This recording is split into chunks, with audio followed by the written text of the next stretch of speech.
As we get ready to say goodbye to 2015, it may be time to finally start saying so long to your bad dating habits as well. Yep, telling us how we can stop focusing on your deal breakers and start focusing on your deal makers is professional matchmaker Kim Rosenberg. Kim, thanks so much for joining us. Thank you for having me. How are you? I'm good. How about you? Good. I feel like this is the time of year where people are like, that's it, I'm going out on New Year's Eve, I'm going to find somebody. Like, if you don't have somebody, like, or it's a big New Year's resolution, I want to start dating somebody. And so what are some of the big deal breakers?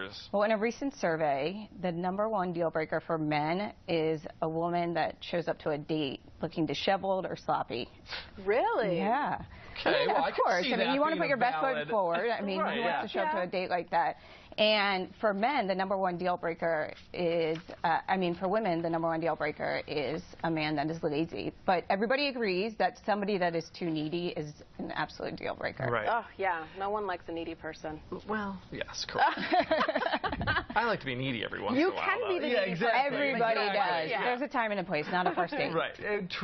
Exactly. So you're with It's Just Lunch. So Yes, for people that are watching right now that are saying, I've tried everything. I've tried the apps. I've tried the websites. What is It's Just Lunch? So we interview all of our clients.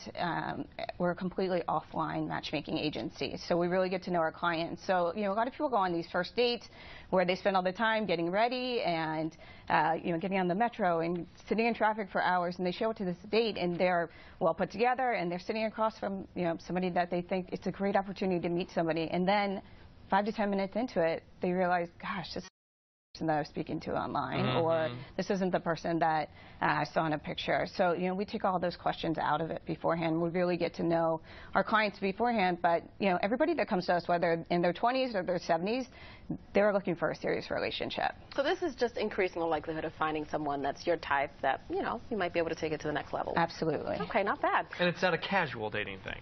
It's casual. Yeah, it's fun. It's not like you're looking. It's not a hookup. No, right. no, absolutely not. There's apps for that. That's about half there of the people. Yes. Plenty of them, actually. Right. So how can you drop those deal breakers? How can you focus on the positive? Yeah, I think that you said it. I mean, you really have to focus on the positive. If you take that one deal breaker, you might be missing 5 or 6 good qualities in that person. So, let's be honest, as we're getting to our 30s, we all become set in our ways. So if you get into that I'm going to fix you mode, it's not going to work. Right. You're setting yourself up. I got to ask you, I'm curious, what is a legitimate deal breaker, though? Because I know some of us have our things where it's like, okay, it's not that big of a deal. What's a legitimate deal breaker? So I think there's non-negotiables, and then there's deal breakers. And I think you got to focus on what are the must-haves in a relationship for you, and not necessarily the deal breakers. So if somebody wants kids, that might be a deal breaker if the other person does not, right? But it's more important to focus on your lifestyle. If you have an active lifestyle, is this person going to mesh with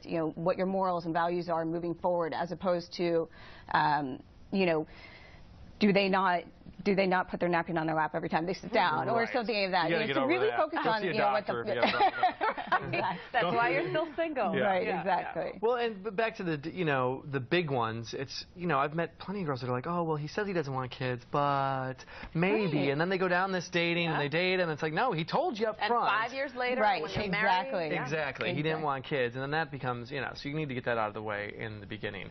So what is your advice for people that are watching right now that have been, how do you break the bad dating habits? Well, there's a couple things. Everybody has their idea of what's important. They have this list in their head or online or, written down somewhere.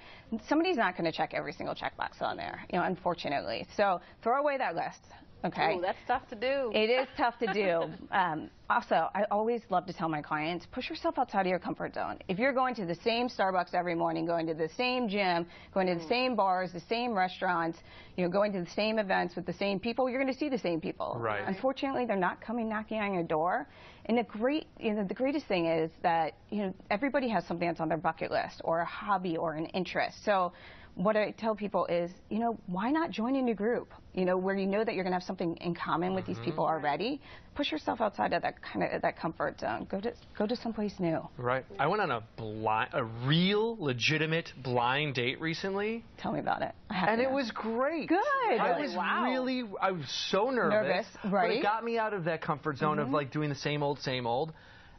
And he's a great guy. Yeah, it was really a neat, something that it surprised me. I was like, But it was outside of your comfort zone. Yeah. See, you have to be proactive. See, you do have those times that I've gone on blind dates where, Lord. Well, you can go the other way as well. Yeah, right. So Absolutely. it could be either way. And I mean, I guess you don't lose anything by just going and giving it a Exactly. try. You have to take every opportunity to meet somebody because you have to go in, put your best foot forward, dress the part, go in with a smile on your face. If you're having a bad day, push the date back a couple minutes, just so you know that you're in that right time, that right space. But I do feel like some of these apps we've gotten such in a like, nope. I'm like, really? How do we know that that's a nope? Exactly. Because it's physical. It's only physical. It's got to be the whole package. Right. Perfect. All right. So if people want more information, they can go to... It's just... .com. Yes. Awesome. It's justlunch.com. Yes. Awesome. Thank you so much. Thank you for coming in. And I'm proud of you. Great advice. Thank you. Yeah.